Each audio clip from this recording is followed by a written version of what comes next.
Hello, and welcome to a slightly in-depth look at a well-known advancement in manned spaceflight, the Space Shuttle, presented by Daniel Lindsay and Zack Wymer.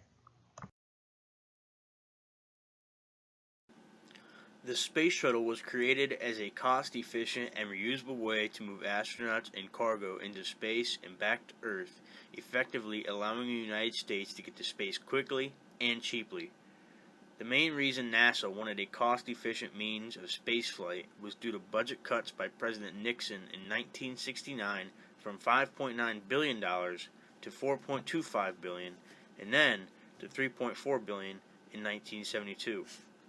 This graphic represents NASA's funding adjusted for 2010 inflation. The first space shuttle was created in September of 1976. It was designed and manufactured by North American Rockwell, also known as Rockwell International. This graphic depicts the Enterprise under construction. The development of the first space shuttle began on June 4, 1974. The first space shuttle was designed solely as a test vehicle and did not include heat shields nor engines. Construction was finished on September 17th of 1976. For the other space shuttles designed after the Enterprise, NASA had outfitted them with thermal protective ceramic tiles, aluminum bodies, and RS-25 engines, also developed by Rockwell.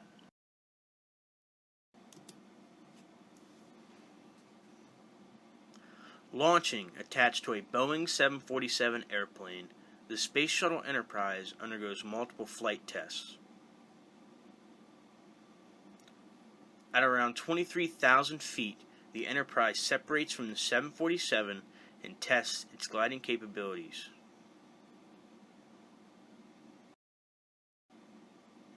It also tests its computer navigation system and finally its ability to properly land.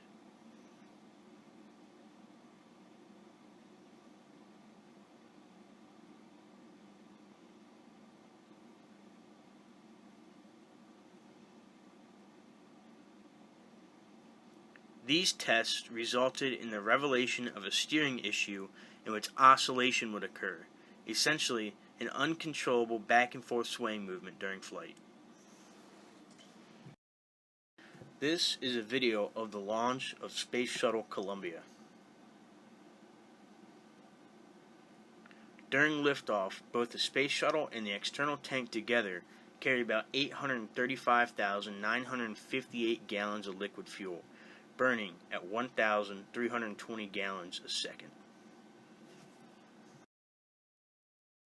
The Space Shuttle has affected other advancements in aerospace by allowing for the construction of the International Space Station, launching and later servicing the Hubble Space Telescope, and launching a variety of satellites and probes.